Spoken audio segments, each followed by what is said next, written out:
rahimakumullah. Sebelum kita lanjutkan pengajian tafsir satu hari satu halaman, kita mendoakan terhadap saudara-saudara kita yang sakit.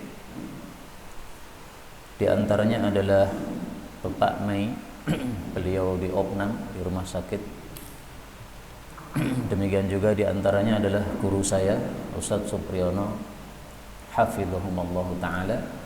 Dan kita niatkan untuk seluruh kaum muslimin yang sakit supaya doa kita lebih bermanfaat. Allahumma salli wa sallim wa barik ala Muhammad wa ala ali Muhammad. Allahumma shfi mardal muslimina ajma'in. Nas'alullah al-azim rabbal arshil azim ay yashfiyahum. Nas'alullah al-azim rabbal arshil azim ay yashfiyahum. Nas'alullah al-azim rabbal arshil azim ay yashfiyahum. Nas'alullah al-azim rabbal arshil azim ay yashfiyahum. Nas'alullah al-azim rabbal arshil azim ay yashfiyahum. Nas'alullah al-azim rabbal arshil azim ay yashfiyahum. Nas'alullah al-azim rabbal arshil azim ay yashfiyahum. Allahumma shfihim shifaan ajilan la yughadiru saqama liyamshu laka ila as-salah wa ya'malu 'amalan salihan. Amin ya rabbal alamin. Kemudian untuk tafsir Al-Quran kita sudah sampai pada halaman 524, yaitu pada surah At-Tur ayat yang ke-15 sampai dengan ayat 31 insyaallah ta'ala. A'udzu billahi as-sami'il 'alim minasy syaithanir rajim min hamzihi wa nafthihi wa nafthihi. Afasihrun hadza am antum la tubsirun. Islauha fasbiru aw la tasbiru sawa'un 'alaikum innama tujzauna ma kuntum ta'malun. Innal muttaqina fi jannatin wa na'im fakihina bima atahum rabbuhum wa waqahum rabbuhum 'adzabal jahim. Kulu washrabu hani'an bima kuntum ta'malun muttaki'ina ala sururin masfufih wa zawwajnahum bihurin 'in. Walladzina amanu wa atba'nahum dhurriyyatihim biimanin alhaqna bihim dhurriyyatihim wa ma alitnahum min 'amalihim min syai'in kullu imri'in bima kasaba rahin. Wa amdadnahum bifakihatin wa lahmin mimma yashtahun yatanaza'una fiha ka'san la laghwa fiha wa la ta'thima wa yatufu 'alayhim ghilmanun lahum ka'annahum lu'lu'un maknun. Wa aqbala ba'duhum 'ala ba'din yatasaalun. Qalu inna kunna qablu fi ahlina mushfiqina famanallahu 'alaina wa waqina 'adzabas samum. Inna kunna min qablu nad'uuhu annahu huwal barrur rahim. Fadzakkir fama anta bini'mati rabbika bikahinin wala majnun. Am yaquluna sya'irun natarabbasu bihi raibal manun. Qul tarabbasu fa inni ma'akum minal mutarabbisina.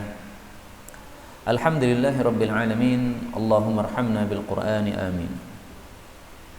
Pada ayat-ayat yang kita baca ini ada beberapa kata yang bisa dibaca dengan dua bacaan. Yang pertama ayat 18, fakihin, fa-nya boleh dibaca pendek, fakihin.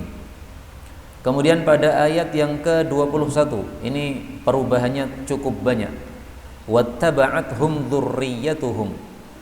Boleh dibaca wa atba'nahum dzurriyyatihim. Apakah terjemahnya berubah? Berubah. Karena perubahannya dahsyat. Tetapi intinya tidak berubah. Terjemahnya berubah, tapi intinya apa? Tidak berubah. Demikian juga dzurriyyatahum, dzurriyyatihim. Wa ma alatnahum, lamnya boleh dikasrah, alitnahum. Alat atau alit boleh. Kemudian ayat 23, la laghwun wa la ta'thimun, boleh la laghwa wa la ta'thima. Ayat 24 lu'lu'un, boleh lu'lu'un. Yang pertama dibaca wawu, bukan dibaca hamzah. Kemudian yang terakhir pada ayat 29 innahu, boleh dibaca annahu. Kemudian hak ketemu hak, ini boleh idgham, innah huwal barur rahim. Ini semuanya adalah qiraah-qiraah mutawatirah yang sumbernya dari Rasulullah sallallahu alaihi wasallam. Adapun tafsirnya secara ringkas, Allah Subhanahu wa taala mengatakan pada surah At-Tur ayat 15. Afasihrun hadza? Maka apakah sihir ini? Am antum, ataukah kalian wahai orang-orang kafir, la tubsirun, kalian tidak melihat? Islauha, masuklah ke dalamnya, yaitu ke dalam neraka. Fasbiru, maka sabarlah. Aula tasbiru, atau kalian tidak sabar, itu adalah sawaun alaikum, sama saja bagi kalian, tidak akan keluar dari neraka. Innama, sesungguhnya tiada lain, tujzauna, kalian dibalas, yaitu oleh Allah, ma kuntum ta'malun, terhadap apa saja yang kalian dulu melakukan, yaitu di dunia. Kaum muslimin rahimani wa rahimakumullah, ayat 15 dan 16 ini semestinya masih bersambung dengan ayat 14. Tapi kenapa kita potong? Karena sudah berpindah halaman. Nah, pada ayat yang ke-14 kemarin, ini adalah perkataan malaikat Zabaniyah kepada orang-orang kafir yang dimasukkan neraka. Malaikat Zabaniyah mengatakan, inilah neraka yang kalian dulu di dunia mendustakan. Kemudian malaikat Zabaniyah mengatakan, apakah ini sihir? Nah, apakah neraka yang kalian lihat ini apakah sihir? Atau kalian tidak melihat bahwasanya ini neraka? Nah, ini semuanya perkataan diucapkan oleh malaikat Zabaniyah dalam rangka mengejek mereka. Jadi Allah membalas orang-orang kafir dengan balasan setimpal. Dulu di dunia mereka mengejek bahwasanya Nabi Muhammad adalah tukang sihir. Dulu di dunia mereka mengejek bahwasanya Nabi Muhammad itu cerita-ceritanya, berita-beritanya berita bohong. Maka oleh malaikat diejek genti di sini. Afasihrun hadza? Apakah ini sihir? Seperti yang kamu katakan dulu di dunia, katanya Al-Qur'an adalah sihir, Nabi Muhammad adalah tukang sihir. Nah, apakah betul itu perkataan itu? Nah, diejek oleh malaikat dengan perkataan seperti ini. Kemudian malaikat mengatakan, silahkan masuk dalam neraka, sabar maupun tidak sabar, sama saja tetap tidak keluar dari neraka. Ayat ini berkaitan dengan ayat yang lain yang semakna dengannya, yaitu Allah Subhanahu wa taala mengatakan pada surah yang lain, ajazi'na am sabarna ma lana mim mahis. Pada surah Ibrahim ayat 21. Qalu, mereka orang-orang kafir mengatakan, lau hadanallah, andaikan Allah memberi hidayah kami, lahadainakum, niscaya kami akan memberikan hidayah kepada kalian, wahai para pengikut-pengikut kami.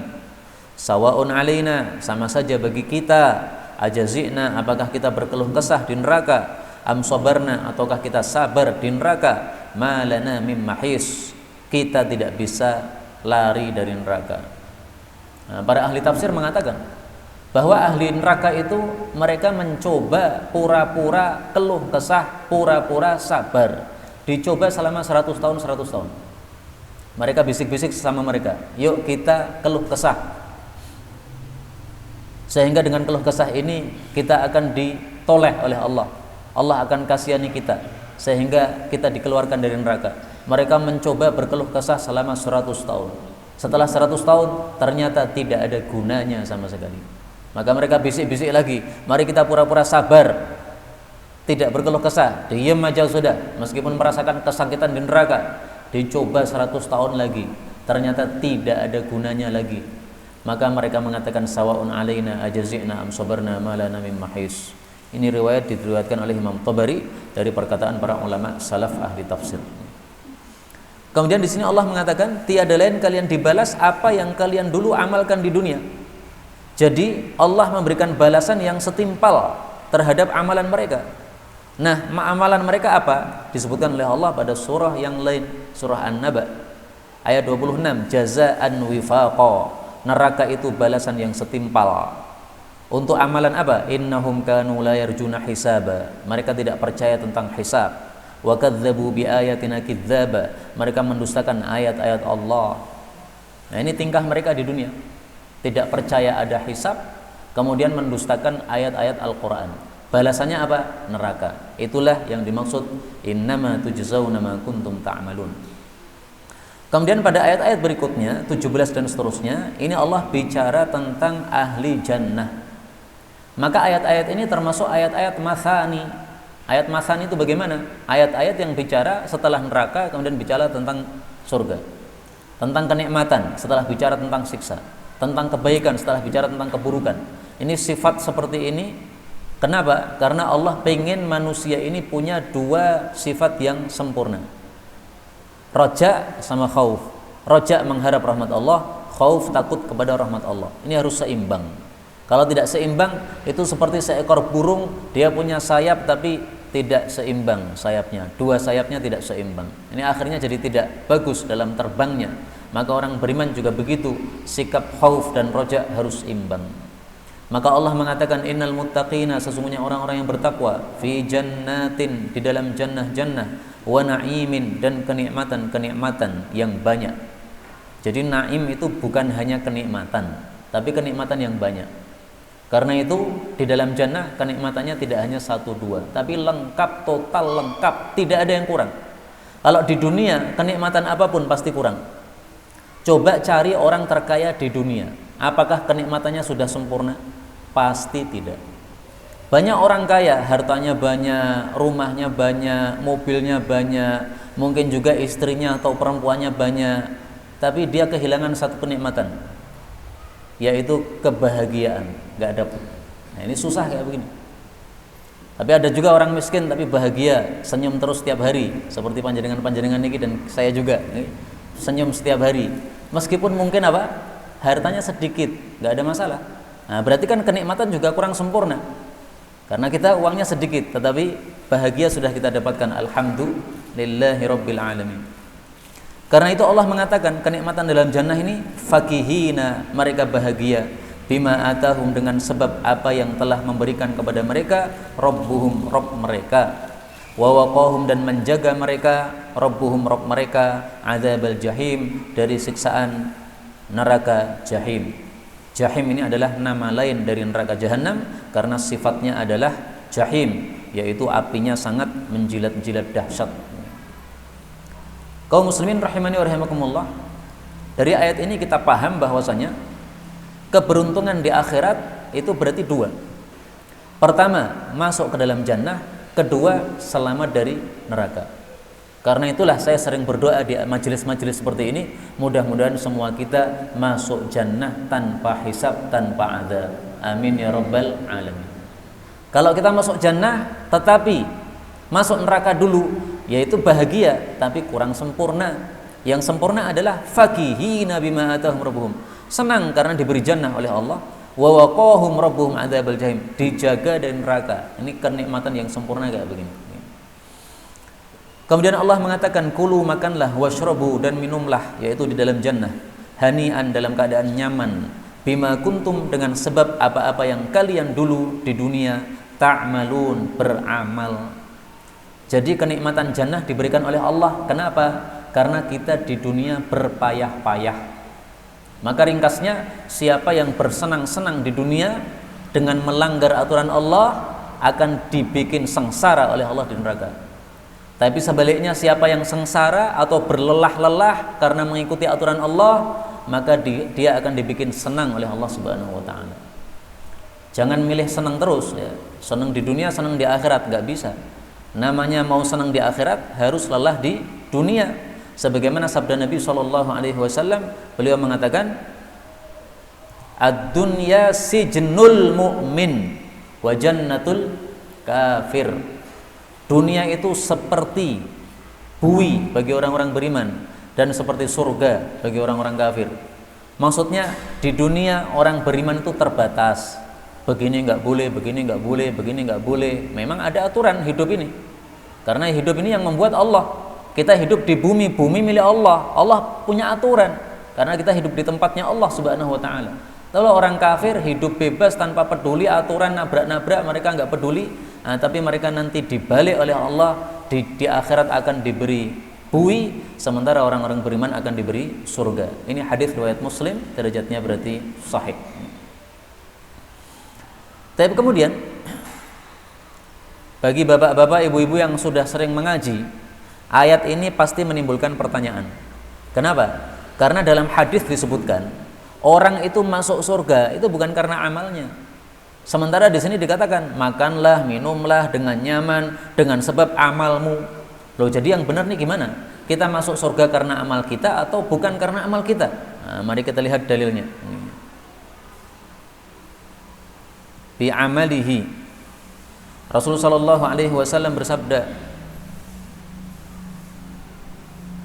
innahu sesungguhnya,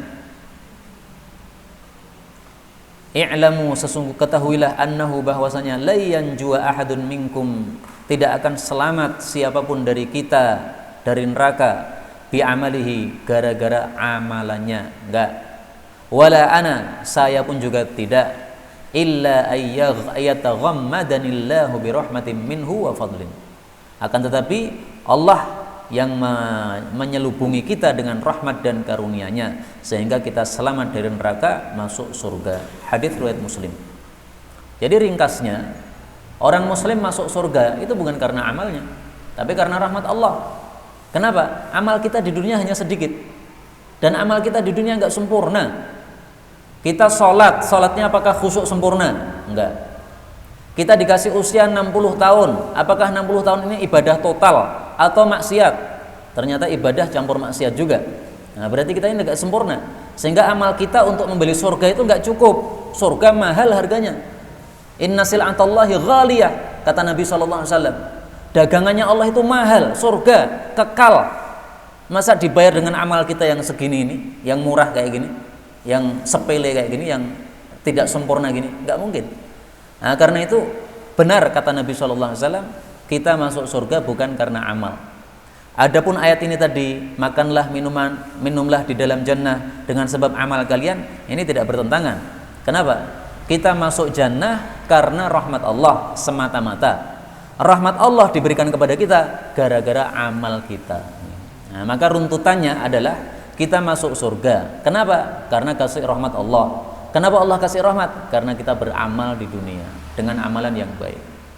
Karena itu pesan saya untuk diri saya sendiri juga kepada bapak ibu semuanya, apapun kebaikan yang sudah kita lakukan, lanjutkan sampai mati, diniatkan. Bagi yang mengajar, niatkan mengajarkan kebaikan sampai mati. Bagi yang menghadiri pengajian begini, niatkan menghadiri pengajian sampai mati. Saya sekarang mengajar, tapi nanti malam saya menghadiri pengajian. Karena siapapun orang, betapapun tinggi ilmunya, pasti masih ada orang yang lebih tinggi ilmunya. Jadi harus belajar. Maka kata guru saya, Ustaz Mudzakkir hafizahullah, manusia ini ketemu kepada manusia yang lain dua kemungkinan. Kemungkinan pertama, dia ketemu orang yang lebih rendah ilmunya, maka dia mengajari. Kemungkinan kedua, dia bertemu dengan orang yang lebih tinggi ilmunya. Berarti apa? Dia mengambil ilmu darinya. Atau kemungkinan ketiga, dia bertemu dengan orang yang selevel ilmunya dengannya. Nah, maka diadakan diskusi. Mengadakan apa? Diskusi. Nah, sekarang saya mengajar di hadapan antum, tapi nanti saya di hadapan guru saya belajar. Nah, niatkan belajar sampai mati kita. Kemudian Allah Subhanahu wa taala mengatakan muttaqiina, mereka itu bersandar ala sururin, di atas dipan-dipan masfufah yang terbaris. Wa zawwajnahum, dan kami jodohkan mereka bihurin ain, dengan hurin ain, yaitu bidadari surga. Hur itu artinya yang cantik matanya. Ain itu artinya yang luas matanya.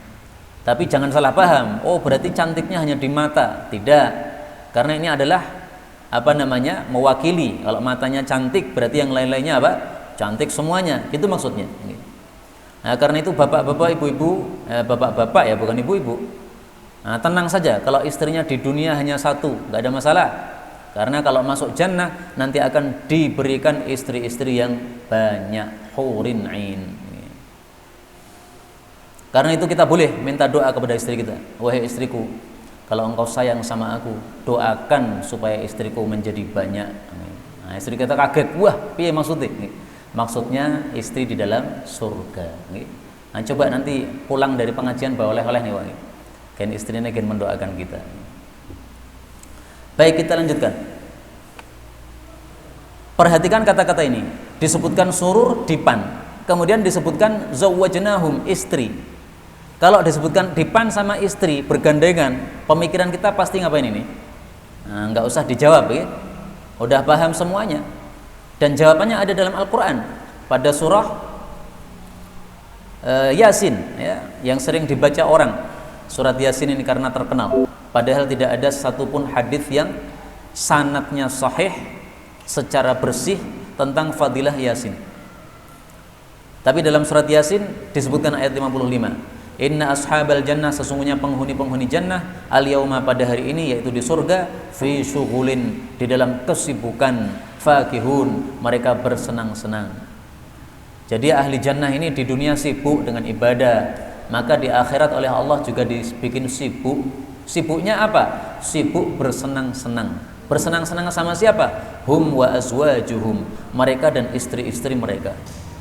Karena itulah para ulama mengatakan yang dimaksud sibuk ini adalah sibuk mengumpuli istrinya. Kenapa sibuk?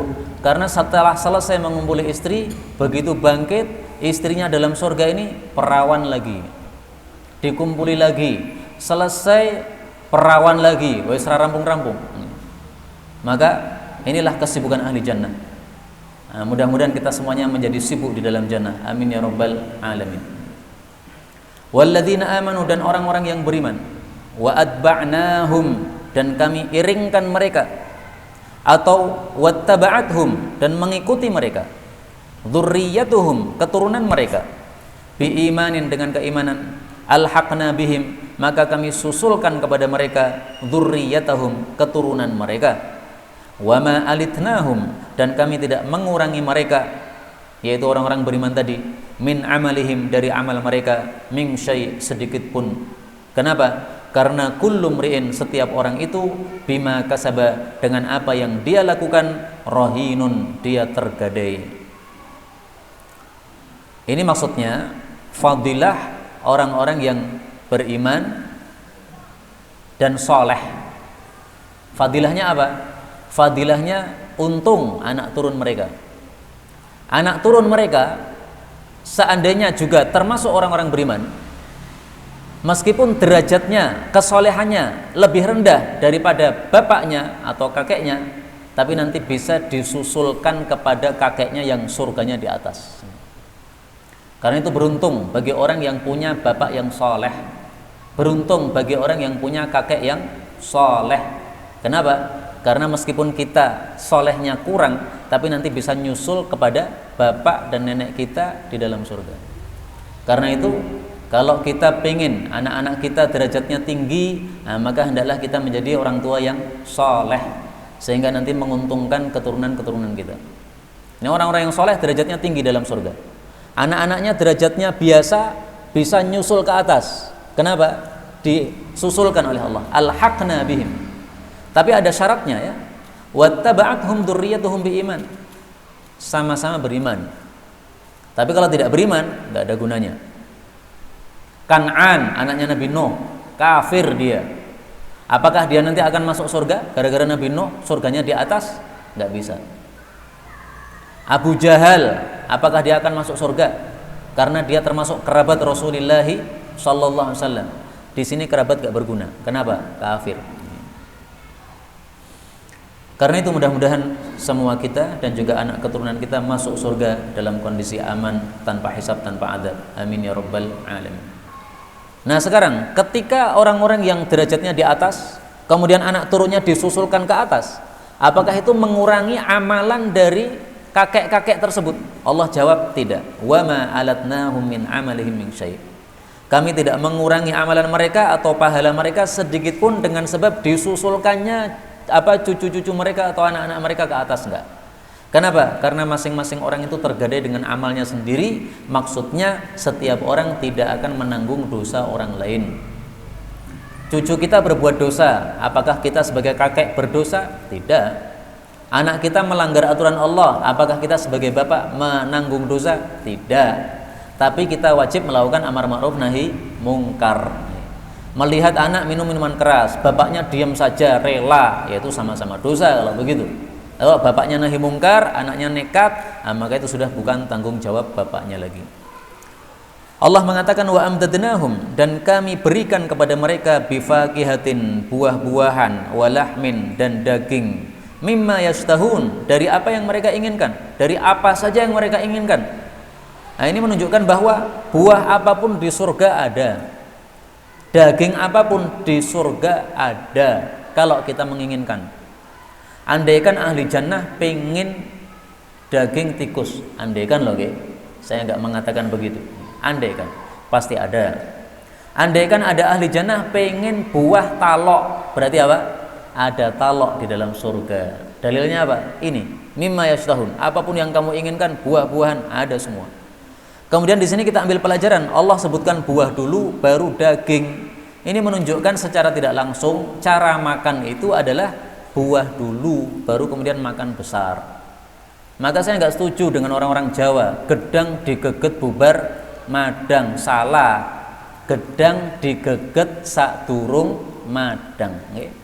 Pisang itu dimakan sebelum makan besar. Dalilnya ayat ini, bifaqihatin walahmin, buah dulu. Dan ini faedah saya dapatkan dari guru saya yang sudah wafat, Ustadz Mu'in rahimahullahu ta'ala. Kita lanjutkan ayat 23.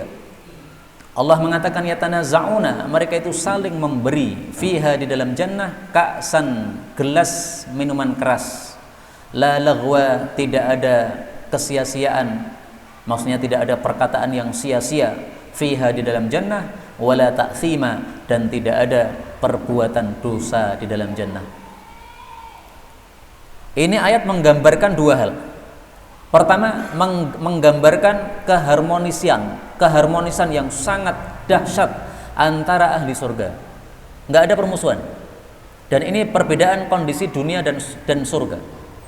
Kalau di dunia orang beriman itu tidak saling ukhuwah. Buktinya sering terjadi kasus di mana seorang muslim mengucapkan salam, yang disalami diam tidak mau jawab. Kenapa? Katanya karena kelompok pengajian yang lain. Katanya karena tuduhan Syiah terhadap orang yang menyalami tadi, padahal sebenarnya tidak Syiah, dan sebagainya. Nah, itu berarti ada kedengkian antar umat Islam, dan itu dicela habis-habisan oleh Rasulullah sallallahu alaihi wasallam, dan itu terbukti sesuai sabda Nabi sallallahu alaihi wasallam.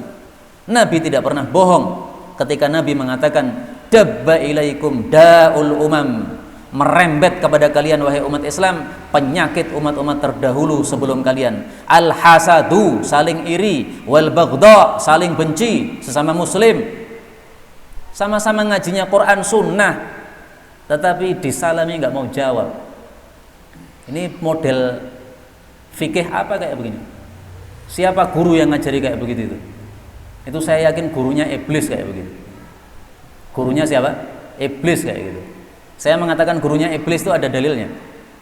Rasulullah sallallahu alaihi wasallam bersabda, inna syaitana, sesungguhnya setan, iblis, qad ayisa, sudah putus asa, ayya'budahul musallun, untuk disembah oleh orang-orang yang sholat, walakin, akan tapi setan tidak putus asa, fit tahrish bainahum, untuk mengadu domba sesama kaum muslimin yang sholat. Hadis riwayat Muslim. Jadi kalau ada permusuhan di antara umat Islam, tiada lain hakikatnya yang ngajari siapa? Iblis, setan. Ada ustadz mengatakan jangan beli di toko sana. Kenapa? Itu tokonya kelompok pengajian lain. Nah, itu ustadz setan ya. Gitu. Dalilnya hadis ini.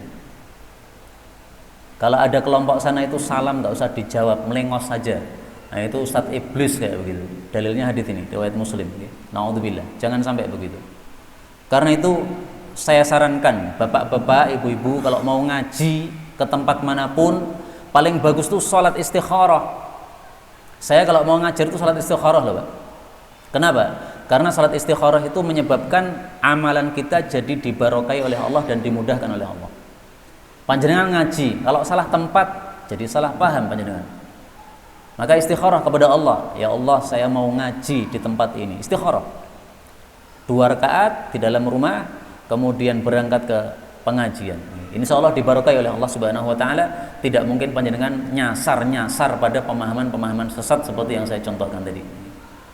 Pelajaran kedua, bahwasanya di dalam surga itu ada ka'sun. Kata-kata ka'sun menurut para ulama tafsir adalah gelas yang isinya minuman keras. Kalau bukan minuman keras namanya bukan ka'sun. Jadi ini khusus ya, gelas minuman keras. Tapi minuman keras di surga berbeda dengan minuman keras di dunia. Makanya di sini Allah mengatakan tidak ada perkataan sia-sia. Karena kalau di dunia orang minum minuman keras mabuk, akhirnya ngomongnya ngawur, sia-sia perkataannya. Kemudian akhirnya dia berbuat yang tidak senonoh, takzim, perbuatan dosa, menzinai orang, merampok harta orang gara-gara mabuk. Nah, dalam surga minuman keras selamat dari 4 keburukan yang terjadi di dunia. Kalau di dunia minum minuman keras ada 4 keburukan. 1, kepala pusing. 2, perutnya sakit. 3, dia akan mabuk sehingga ngomongnya laghun. Kemudian berbuat takzimun. Yang keempat, sakit apa dia jadi kencing. Dia pasti akan mengeluarkan kencing. Nah, di surga 4-4-nya ini semuanya nggak ada. Kencing setelah minum nggak ada, mabuk tidak ada, kemudian perut sakit tidak ada, pusing kepala tidak ada. Allah mengatakan wa yatufu alaihim, dan berkeliling terhadap mereka ghilmanun, anak-anak, lahum bagi mereka, ka'annahum, seolah-olah mereka itu lulu'un, mutiara-mutiara, maknunun, yang disimpan. Ini maksudnya adalah ahli jannah itu kenikmatannya sempurna. Kenapa? Karena ada pelayan-pelayan. Kita kaya nggak punya pelayan, susah Pak. Kita butuh pelayan untuk melayani ini, melayani itu. Nah, maka sudah disiapkan oleh Allah pelayan-pelayan. Nah, muncul pertanyaan, pelayannya ini siapa ini? Anak-anak kecil ini siapa ini?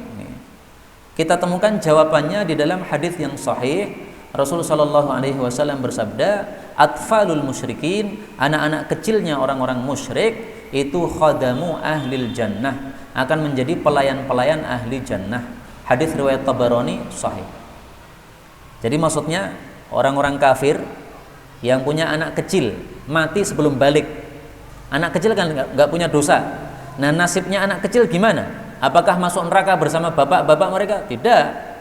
Karena konsepnya tadi, tidak mungkin orang menanggung dosa orang lain. Bapaknya yang kafir, anaknya nggak kafir. Anaknya diselamatkan oleh Allah, masuk surga. Tapi menjadi apa? Pelayan ahli surga. Allah mengatakan seolah-olah mereka itu mutiara yang disimpan. Maksudnya apa? Putih kulitnya itu seperti cemerlangnya atau indahnya mutiara. Jadi anak-anak ini menyenangkan karena pekerjaannya gesit, kemudian tampilannya menawan, sehingga kita sebagai orang yang dilayani senang sekali. Dalam ayat yang lain Allah menyebutkan jumlah mereka sangat banyak. Idza ra'aitahum hasibtahum lu'lu'an manthura. Apabila engkau melihat mereka, anak-anak kecil dalam jannah tadi, kamu mengira mereka itu seperti mutiara yang bertebaran. Nah, bertebaran ini maksudnya banyak, ya, ada di mana-mana. Ini ayat surat Al-Insan ayat 19. Ini sudah kita pelajari dulu. Kemudian Allah mengatakan wa aqbala, dan menghadap ba'duhum, sebagian mereka, ala ba'din, kepada sebagian yang lain, yatasaalun, saling bertanya. Apa maksudnya? Sesama penduduk jannah itu saling bertanya antar mereka. Bertanya apa? Di dalam kitab tafsir disebutkan saling bertanya kondisi mereka di dunia. Dulu bagaimana di dunia? Oh, alhamdulillah saya mengajar di pesantren. Oh, alhamdulillah saya ikut pengajian. Oh, alhamdulillah saya sholat jamaah 5 waktu. Oh, alhamdulillah saya ikut tadarus baca Quran. Oh, alhamdulillah saya ikut jenguk orang kalau ada yang sakit. Jenguk orang sakit kalau diajak untuk jamaah masjid untuk jenguk orang sakit. Nah, ini bicara tentang masalah amalan-amalan kebaikan di dunia dulu. Nah, nggak tahu ini saya. Kalau dua orang muslim di dunia bermusuhan, apakah nanti juga masih ngobrolin tentang permusuhan di dunia? Kamu dulu musuhi saya, sekarang sama ketemu di surga, ngopon di sini tidak bermusuhan. Mungkin juga gitu. Nah, karena teori saya loh gitu. Daripada kita nanti di dalam surga bertemu bermesra-mesraan, kemudian di dunia ini kita malah bertengkar, mending kita bermesraan 2 kali aja lah. Di dalam surga bermesraan, maka di dunia juga bermesraan, tambah enak. Hidup tanpa musuh kan enak tau ya? Hidup paling susah itu kalau hidup memusuhi orang, susah udah. Hidup paling susah itu kalau membenci seseorang atau dengki sama seseorang. Karena kalau kita melihat orang yang kita dengki dalam kebaikan, tambah dengki, tambah dongkol. Satu grup pengajian dengan pengajian yang lain, satunya pengajiannya rame, menjamur, menyebar kemana-mana, dakwahnya berhasil. Satunya perkembangannya lambat, akhirnya iri, tapi sama-sama nanti masuk jannah. Nah, daripada bermusuhan di dunia, mending bersahabat di dunia yang lebih bagus. Jadi senangnya dua kali kita, senang di dunia karena harmonis sesama kaum muslimin, senang di akhirat karena dipertemukan oleh Allah dalam jannah. Karena itu teori saya, jangan melayani permusuhan sesama muslim. Kalau ada orang muslim memusuhi kita, tidak usah dilayani, tidak usah digubris. Kita jawab saja, ana muslim, anta muslim, nahnu muslimun. Saya muslim, kamu muslim, kita semuanya orang muslim. Ini saya teringat ketika saya masih kecil, saya masih SD. Ada orang melewati rumah saya.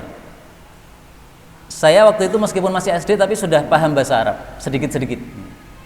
Ada orang melewati rumah saya sambil nunjuk rumah saya sambil mengatakan hadza Syiah. Ini rumahnya orang Syiah. Nah, maka saya marah. Maka saya mengatakan kepada mas saya yang waktu itu di rumah itu, mas sepupu saya. Ini dijawab apa lagi mas? Nganyal kita nanti. Nah, maka beliau mengatakan, jawablah ana muslim wa anta muslim wa nahnu muslimun. Masya Allah. Teringat saya. Jawablah saya muslim, kamu muslim, kami juga sama-sama muslim. Nggak usah saling menuduh begitu. Buktikan tuduhan. Kalau nggak bisa membuktikan, jangan nuduh-nuduh. Nggak usah ditanggapi permusuhan sama umat Islam. Karena kita akan susah sendiri, sementara orang-orang kafir nanti malah mudah untuk menyerang kita. Ayat berikutnya Allah mengatakan, qalu, mereka mengatakan, inna sesungguhnya kami, kunna adalah kami dulu, qablu sebelumnya, yaitu di dunia, fi ahlina di dalam keluarga kami, musyfiqin kami takut, maksudnya takut kepada Allah Subhanahu wa taala. Jadi ayat ini menunjukkan fadilah takut kepada Allah. Takut kepada Allah itulah yang menyebabkan masuk ke dalam jannah. Karena itu para ulama mengatakan al khasyah miftahus shalah. Ketakutan kepada Allah itu kunci kesolehan seseorang. Jadi kapan kita menjadi soleh? Kalau hati kita sudah muncul takut kepada Allah. Sebaliknya, kalau dalam hati tidak ada takut sama Allah, kita pasti jadi orang yang jelek pasti itu. Na'udzubillahi min syarri dzalik. Karena itulah Syekh Ibnul Baz itu paling sering berdoa, Allahumma aslih qalbi, Allahumma aslih qalbi, Allah perbaiki hati saya, perbaiki hati saya, sehingga menjadi hati yang takut kepada Allah. Kalau hati sudah takut kepada Allah, semua anggota tubuh akan menjadi bagus. Famannallahu, maka Allah memberikan nikmat alaina kepada kami, wa waqana, dan menjaga kami, adzabas samum, dari siksaan samum. Samum itu adalah api neraka. Kenapa disebut samum? Karena panasnya itu masuk ke dalam pori-pori atau masam, ya. Masam itu artinya pori-pori tubuh. Jadi panasnya neraka, naudzubillahi min syarri dzalik. Inna sesungguhnya kami, kunna adalah kami dulu, min qablu dari sebelumnya, yaitu ketika di dunia, nad'u kami berdoa kepada Allah. Innahu sesungguhnya dia Allah, huwal bar, dialah zat yang maha baik, ar-rahim yang maha penyayang. Kata-kata nad'u ini bisa diartikan berdoa, bisa juga diartikan beribadah. Karena doa itu ada dua macam. Doaul mas'alah, doa berupa meminta. Doaul ibadah, doa berupa ibadah.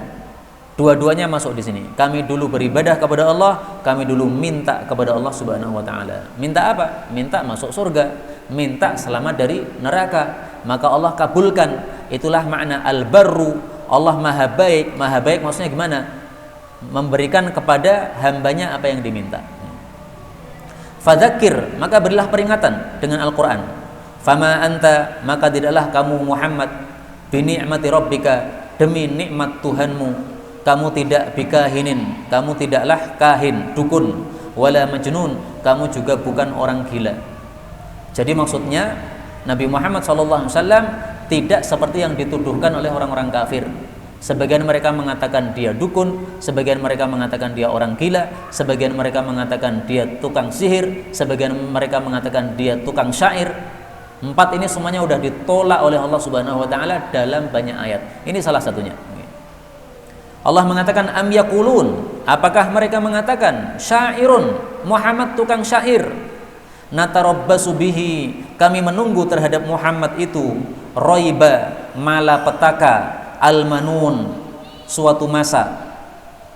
Jadi maksudnya masa hidup di dunia itu pasti akan muncul malapetaka, kadang gempa, kadang tsunami, kadang banjir dan sebagainya. Nah, maka orang-orang kafir ini mengatakan Muhammad itu tukang syair, nanti lama-lama kan dia dihancurkan oleh malapetaka dunia. Kalau ada gempa nanti kan dia mati kena gempa. Jadi mereka mengharapkan kematian Nabi Muhammad sallallahu alaihi wasallam. Nah, sekarang ini Nabi Muhammad sudah tidak ada, sama saja orang-orang kafir itu mengharapkan kematian para pewaris Nabi. Para ulama, Habib Rizik itu diharapkan kematian oleh mereka. Berapa kali mereka berusaha membunuh Habib Rizik? Berapa kali mereka berusaha untuk mengirimkan bom kepada Habib Rizik, membakar dalam mobil, tapi tidak berhasil semuanya. Allah Subhanahu wa taala mengatakan dalam ayat ini, "Qul," katakanlah, "tarabbasu," menunggulah kalian kematian saya. Fa inni, karena sesungguhnya saya ma'akum, bersama kalian, wahai orang-orang yang membenci Islam dan kaum muslimin dan para ulama, minal mutarabbisin, termasuk orang-orang yang menunggu. Jadi kalau menghadapi mereka santai saja, tidak usah begitu pusing. Kenapa? Karena kita bersama Allah, sementara mereka yang memusuhi ulama dan memusuhi agama Islam, ajaran Islam yang benar, itu mereka hakikatnya memerangi Allah Subhanahu wa ta'ala. Karena mereka memusuhi para ulama. Kenapa? Ulama menegakkan hukum Allah. Berarti mereka memusuhi ulama, memusuhi orang-orang yang menegakkan hukum Allah Subhanahu wa ta'ala. Berarti mereka sama dengan memerangi Allah Subhanahu wa ta'ala. Nah, perang sama Allah, kapan menangnya? Nggak akan menang. Karena itu kita umat Islam menghadapi makar-makar musuh Islam itu tenang saja, nggak usah terlalu takut. Kenapa? Karena Allah bersama kita. La tahzan innallaha ma'ana. Nggak usah susah, nggak usah sedih, Allah bersama kita. Dulu ada PKI, ya kan? Apakah mungkin PKI bangkit? Mungkin saja. Tapi tenang, nggak usah ketakutan.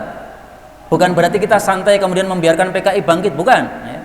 Nah, nanti hari Kamis, ini sudah hari Kamis nih, berarti nanti malam. Nah, di sebagian masjid, termasuk di pesantren saya, akan mengadakan nobar, nonton bareng film PKI.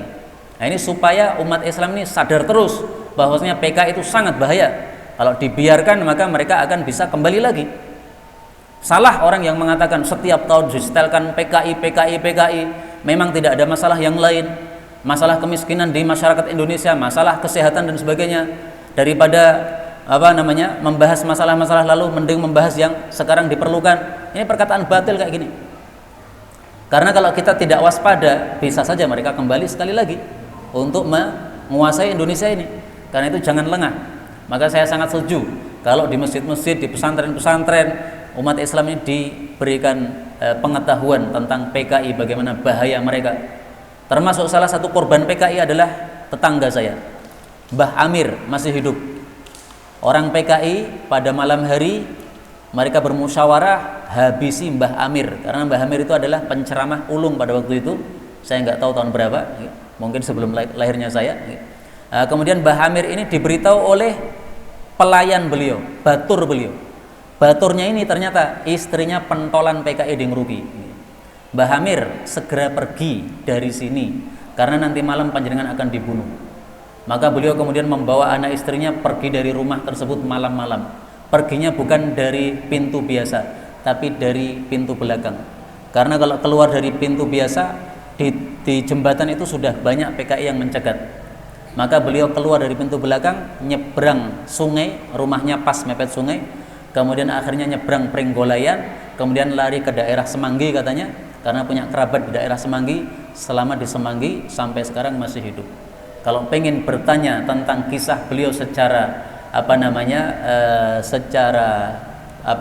detail, maka silahkan undang beliau untuk menceritakan itu di masjid ini. Beliau masih hidup, mudah-mudahan Allah menjaga beliau dan juga semua tokoh umat Islam dalam keadaan baik. Amin ya rabbal alamin. Wallahu a'lam bishawab. Inilah yang dapat kita bicarakan, benarnya dari Allah, dan apabila ada salahnya fa astaghfirullahal azim li wa lakum.